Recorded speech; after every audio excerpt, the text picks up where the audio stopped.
ശബരിമലയിൽ ഇന്നും വൻ ഭക്തജന പ്രവാഹം. തിരക്ക് നിയന്ത്രിക്കുന്നതിന്റെ ഭാഗമായി ഗതാഗത നിയന്ത്രണം തുടരും. കണമലയിലും നിലകമണിലും വാഹനങ്ങൾ തടഞ്ഞിടും. NDRF സംഘം ഇന്ന് സന്നിധാനത്തെത്തും. തൃശൂരിൽ നിന്നുള്ള ആദ്യ സംഘം പമ്പയിലെത്തി. ചെന്നൈയിൽ നിന്നുള്ള സംഘം വൈകിട്ടോടെ എത്തും. പ്രവീൺ പുരുഷോത്തമനും ഗോകുൽനാഥും ചേരുന്നു. ആദ്യം പ്രവീണിലേക്ക്. Good morning Praveen.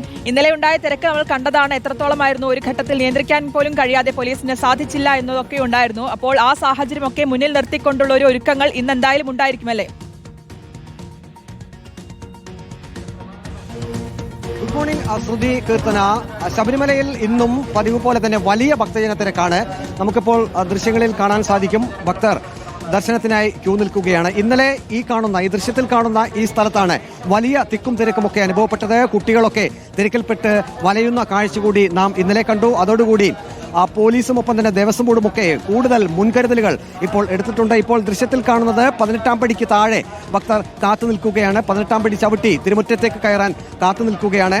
ഇന്ന് പുലർച്ചെ 3 മണിക്ക് തന്നെ നട തുറന്നു. 3 മണി മുതൽ 4 മണി വരെയുള്ള ആദ്യ 1 മണിക്കൂറിൽ 4165 പേരാണ് 18-ാം പടി ചവിട്ടിയത്. അതിനുശേഷം അടുത്ത 1 മണിക്കൂർ, അതായത് 4 മുതൽ 5 വരെ 4199 പേർ ഇതിനോടകം 18-ാം പടി ചവിട്ടി തിരുമുറ്റത്തേക്ക് എത്തി ദർശനം നടത്തി. ഏറ്റവും ഒടുവിൽ ഇപ്പോൾ 5 മുതൽ 6 വരെയുള്ള സമയം 3861 പേരും ദർശനം നടത്തിയിട്ടുണ്ട്. അങ്ങനെ നമുക്ക് കണക്ക് കൂട്ടുമ്പോൾ ശരാശരി 69 പേർ 1 മിനിറ്റിൽ 18-ാം പടി ചവിട്ടി കയറുന്നുണ്ട്. ഇപ്പോൾ തന്നെ ഈ സമയത്ത് തന്നെ ഏകദേശം 12,000 പേരോളം ഇപ്പോൾ ദർശനം നടത്തിക്കഴിഞ്ഞു. ഇന്നും കണക്കുകൾ നോക്കുമ്പോൾ നമുക്ക് മനസ്സിലാക്കാൻ കഴിയുന്നത് വലിയ ഭക്തജന തിരക്ക് ഇന്നും ഉണ്ടാകും എന്നുള്ളതാണ്. ഇപ്പോൾ പോലീസ് സ്വീകരിച്ചിരിക്കുന്ന ഒരു നടപടി, പമ്പയിൽ നിന്നും സന്നിധാനത്തേക്ക് നിയന്ത്രിത അളവിൽ മാത്രമാണ് ഭക്തരെ കയറ്റിവിടുന്നത്. ഇപ്പോൾ നമുക്ക് കാണാം 18-ാം പടി ചവിട്ടി ഭക്തർ മുകളിലേക്ക് കയറുന്ന ആ ഒരു ദൃശ്യമാണിത്. 1 മിനിറ്റിൽ ശരാശരി 69 പേർ ഇപ്പോൾ 18-ാം പടി ചവിട്ടി മുകളിലേക്ക് കയറുന്നുണ്ട്. പോലീസിന്റെ കണക്കുകൾ പ്രകാരം അത് അല്പം കുറവാണ്. കാരണം 69 എന്നുള്ളതല്ല, അതിൽ കൂടുതൽ ഭക്തർ 1 മിനിറ്റിൽ 18-ാം പടി ചവിട്ടി കയറിയെങ്കിൽ മാത്രമേ ഈ പറയുന്ന രീതിയിൽ 1,00,000-നടുത്ത് ഭക്തർക്ക് ഒരു ദിവസം ദർശനം നടത്താൻ കഴിയുകയുള്ളൂ. ഇന്നലെ Devaswom board president K. Jayakumar തന്നെ വ്യക്തമാക്കിയത് ഈ സ്പോട്ട് ബുക്കിംഗ് 70,000, ഒപ്പം തന്നെ ഒരു 20,000 വെർച്വൽ ക്യൂ വഴിയുള്ള 70,000, സ്പോട്ട് ബുക്കിംഗ് 20,000, അങ്ങനെ 90,000 പേർ ഒരു ദിവസം ദർശനത്തിന് ഇപ്പോൾ തന്നെ അനുമതിയുണ്ട്. അങ്ങനെയുള്ള ആ കണക്ക് പ്രകാരം സന്നിധാനത്തേക്ക് ഭക്തർ എത്തുകയാണെങ്കിൽ പോലീസിനെ സംബന്ധിച്ച് തിരക്ക് നിയന്ത്രണ വിധേയമാക്കാം. അതുകൊണ്ട് തന്നെ ഇന്നലെ ഇപ്പോൾ ഒരു തീരുമാനം എടുത്തിട്ടുള്ളത് 20,000 പേരിൽ കൂടുതൽ സ്പോട്ട് ബുക്കിങ്ങിലൂടെ സന്നിധാനത്തേക്ക് എത്താൻ അനുവദിക്കില്ല. കഴിഞ്ഞ ദിവസങ്ങളിലൊക്കെ 20,000-ത്തിലധികം പേർ, അതായത് ഒരു 30,000-ഓ 32,000-ഓ പേരെയൊക്കെ സന്നിധാനത്തേക്ക് സ്പോട്ട് ബുക്കിങ്ങിലൂടെ എത്തിക്കാൻ പോലീസിന് അനുമതി നൽകിയിരുന്നു. പക്ഷേ ഇന്നലത്തെ ഉച്ചക്കലത്തെ ആ ഒരു വലിയ തിരക്ക് കൊണ്ട് ഇപ്പോൾ സ്പോട്ട് ബുക്കിംഗ് സംവിധാനം 20,000 തന്നെ നിജപ്പെടുത്തിയിരിക്കുകയാണ്. എത്ര സമയമെടുത്തു പമ്പയിൽ നിന്ന് വരെ? ആന്ധ്ര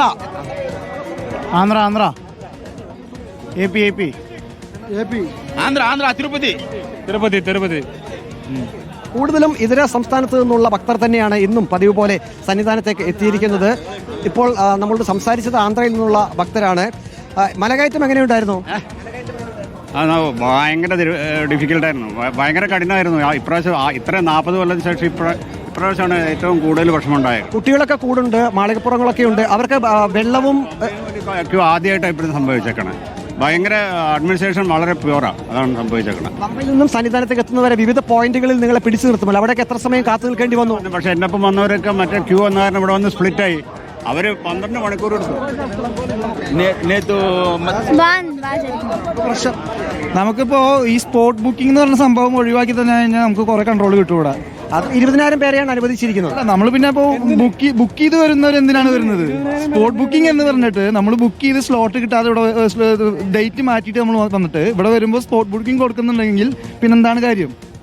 അതുകൊണ്ടാണ് നമ്മൾ ഇപ്പോൾ 80,000 പേർക്കാണ് ഒരു ദിവസം കൊടുക്കുന്നുണ്ടെങ്കിൽ ആ സ്പോട്ട് ബുക്കിംഗ് ഉള്ളവർ കയറി കഴിഞ്ഞാൽ ഇത്ര റഷ് വരും. അവരുടെ ടൈമിനല്ലേ വരുള്ളൂ. ഇത് അതുകൂടാതെ 27,000 പേർക്കാണ് ഇന്നലെ മാത്രം സ്പോട്ട് ബുക്കിംഗ് കൊടുത്തിട്ടുള്ളത്. അപ്പോൾ എന്താ കാര്യമുള്ളത്? അപ്പോൾ റഷ് കൂടാണ് ചെയ്യുന്നത്, ഇവിടെ നിന്ന് കൂട്ടി തരികയാണ് ചെയ്യുന്നത്. വലിയ നടപ്പത്തിൽ നിങ്ങൾക്ക് എത്ര സമയം കാത്തു നിൽക്കേണ്ടി വന്നു? ഞങ്ങൾ ഇന്നലെ 8 മണിക്ക് പമ്പയിലെത്തിയവരാ. രാത്രി 8 മണിക്ക് പമ്പയിലെത്തിയവരാണ്. 3 മണിക്ക് ഒരു 10 മണിയായിട്ടാണ് പമ്പയിൽ നിന്ന് കയറാൻ പറ്റിയത് ഞങ്ങൾക്ക്. അത് കഴിഞ്ഞ് ഞങ്ങൾ മരക്കൂട്ട് എത്തിയപ്പോൾ ഏകദേശം ഒരു 12:30 മണി നേരത്താണ് മരക്കൂട്ട് എത്തിയത്. അവിടെ നിന്ന് രാവിലെ 3 മണിക്കാണ് ഇറങ്ങുന്നത്. ഇവിടെ അധികം നേരം വലിയ പ്രശ്നം കിട്ടിയിട്ടില്ല നമുക്ക്.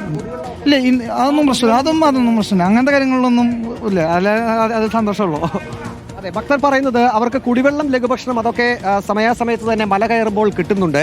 പക്ഷെ ഒരു പ്രശ്നമുള്ളത് വളരെയധികം സമയം അവർക്ക് കാത്തു നിൽക്കേണ്ടി വരുന്നു. അതായത് ആ പമ്പയിൽ നിന്നും സന്നിധാനത്തേക്ക് മല കയറി തുടങ്ങിക്കഴിഞ്ഞാൽ പലയിടങ്ങളിലായിട്ട് അവർക്ക് കാത്തു നിൽക്കേണ്ടി വരുന്നു. ആ സമയക്രമമൊക്കെയാണ്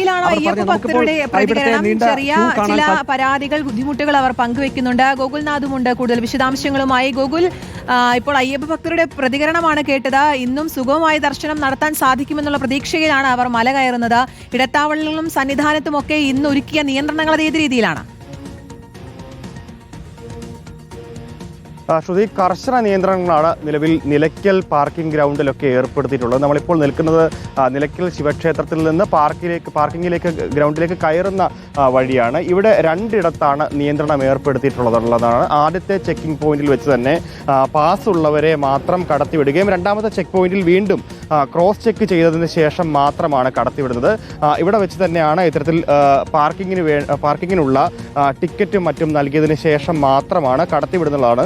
നിയന്ത്രിത അളവിൽ മാത്രമാണ് വാഹനങ്ങൾ കടത്തിവിടുന്നത്. കഴിഞ്ഞ ദിവസമൊക്കെ അനിയന്ത്രിതമായി വാഹനങ്ങൾ കടന്നു കയറുകയും അത്തരത്തിൽ വലിയ ബുദ്ധിമുട്ടുകൾ സൃഷ്ടിക്കുകയും ഒക്കെ ചെയ്തിരുന്നു. അതിന്റെ പശ്ചാത്തലത്തിലാണ് ഇപ്പോൾ ശക്തമായ സുരക്ഷയും മുന്നൊരുക്കങ്ങളും ഒക്കെ മോട്ടോർ വാഹന വകുപ്പും പോലീസും ഇപ്പോൾ നിലവിൽ ഒരുക്കിയിട്ടുണ്ട് എന്നുള്ളതാണ്. എന്തായാലും കഴിഞ്ഞ ദിവസങ്ങളിലൊക്കെ ഈ സേഫ് സോൺ പദ്ധതി പ്രകാരമുള്ള പോലീസ് ഇറങ്ങാതിരിക്കുകയും പെട്രോളിംഗ് കൃത്യമായി നടക്കാതിരിക്കുകയും ഒക്കെ ചെയ്ത ഒരു സാഹചര്യം ഉണ്ടായിരുന്നു. ആ സാഹചര്യം ഇന്ന് മാറുമെന്നുള്ള ഒരു പ്രതീക്ഷ കൂടി നിലവിൽ പോലീസുകാർക്കും ഉണ്ട് എന്നുള്ളതാണ്. അപ്പോൾ എന്തായാലും കൂടുതൽ പോലീസുകാർ ഇപ്പോൾ ഡ്യൂട്ടിയിലുണ്ട്. നമ്മൾ ഈ ദൃശ്യത്തിൽ കാണുന്നത് പോലെ തന്നെ നിലയ്ക്കലിൽ മാത്രം ഇത്രത്തോളം പോലീസ് വിന്യാസമുണ്ട്. ആ പോലീസുകാർ കൃത്യമായി തന്നെ പരിശോധനകളുടെ അടിസ്ഥാനത്തിൽ മാത്രമാണ് ആളുകളെ കടത്തിവിടുകയും ചെയ്തത്. എന്തായാലും അതിനു മുൻപ് ഇളകമൺ ഭാഗത്തും അതേപോലെ തന്നെ കണമല ഭാഗത്തും ശക്തമായ വാഹനങ്ങളെ നിയന്ത്രിച്ചുകൊണ്ടുള്ള സംവിധാനമാണ് പോലീസ് ഒരുക്കിയിട്ടുള്ളത്. അതുകൊണ്ട് തന്നെ വലിയ രീതിയിൽ തന്നെ വലിയ ബ്ലോക്ക് കണമല ഭാഗത്തും ഇളകമൺ ഭാഗത്തും ഉണ്ട് എന്നുള്ളതാണ്. സേഫ്റ്റി സോൺ പദ്ധതിയുടെ ഭാഗമായിട്ടുള്ള പ്രദേശത്തിന് മുൻപുള്ള പ്രദേശത്തും ഒക്കെയായി വാഹനങ്ങൾ വലിയ രീതിയിൽ തന്നെ ബ്ലോക്ക് ഉണ്ടാകുന്ന തരത്തിലേക്ക് 1 കിലോമീറ്റർ 2 കിലോമീറ്റർ ദൂരത്തിലേക്ക് തന്നെ വലിയ വാഹന ഗതാഗത സ്തംഭനമുണ്ട് എന്നുള്ളതാണ്. എന്തായാലും നിരവധി ഇടങ്ങളിൽ ഇത്തരത്തിൽ വാഹന ഗതാഗത സ്തംഭനമുണ്ട്. അതിലേറ്റവും എടുത്തു പറയേണ്ടത് കണമല ഭാഗത്താണെന്നുള്ളതാണ്. അതായത് പത്തനംതിട്ടയിൽ നിന്നും കൂടുതൽ വാഹനങ്ങൾ എത്തുന്നുണ്ട്. ആ വാഹനങ്ങൾ ഇളകമൺ ഭാഗത്ത് തടയുന്നുണ്ട്. തടഞ്ഞതിന് ശേഷം കൃത്യമായി കടത്തിവിടാൻ വേണ്ടിയുള്ള ഒരു സംവിധാനം പോലീസ് ഒരുക്കുന്നുണ്ട് എന്നുള്ളതാണ്. പക്ഷെ അപ്പോഴും ഭക്തരിൽ പലരും കുടുങ്ങിക്കിടക്കുന്ന ഒരു സാഹചര്യമുണ്ട്. കഴിഞ്ഞ ദിവസം രാത്രി വനമേഖലയോട് ചേർന്ന പ്രദേശങ്ങളിലൊക്കെ തന്നെ ഇത്തരത്തിൽ ഭക്തർ കുടുങ്ങിക്കിടക്കുന്ന ഒരു സാഹചര്യം ഉണ്ടായിരുന്നു.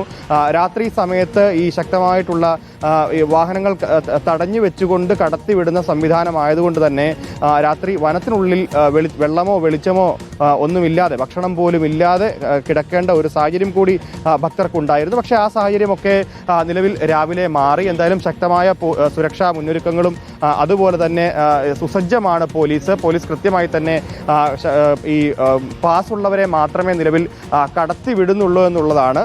അതിനുശേഷം മാത്രമാണ് നിലയ്ക്കൽ പാർക്കിംഗ് ഗ്രൗണ്ടിലേക്കോ അതിന് മുൻപോട്ടുള്ള പ്രദേശങ്ങളിലേക്കോ പോലും വാഹനങ്ങൾ വിടുന്നത്. നമ്മളിപ്പോൾ ഈ ദൃശ്യത്തിൽ കാണുന്നത് കൃത്യമായി പാസുകൾ പരിശോധിച്ച് ഉറപ്പുവരുത്തിയതിനു ശേഷം പോലീസുകാർ ഇത്തരത്തിൽ നിലയ്ക്കൽ പാർക്കിംഗ് ഗ്രൗണ്ടിലേക്ക് വാഹനങ്ങൾ തിരിച്ചുവിടുന്ന രണ്ടാമത്തെ ചെക്ക് പോയിന്റാണ്. ആ ചെക്ക് പോയിന്റിൽ വെച്ച് അവിടെ നിന്ന് പാസ് കൈമാറുന്ന ഒരു നിലയാണ് നിലവിലുള്ളത് എന്നുള്ളതാണ്. അപ്പോൾ അത്രത്തോളം ശക്തമായ പരിശോധനയും അതേപോലെ തന്നെ ഗതാഗത നിയന്ത്രണവും നിലവിൽ നിലയ്ക്കലിലുണ്ട്. നിലയ്ക്കലിൽ നിന്നാണ് പിന്നീട് പമ്പയിലേക്ക് പോകുന്നത്. അപ്പോൾ ആ പ്രദേശങ്ങളിലൊക്കെ ശക്തമായ സുരക്ഷയും അതേപോലെ തന്നെ ഗതാഗത നിയന്ത്രണവുമുണ്ട്. അതുകൊണ്ട് തന്നെ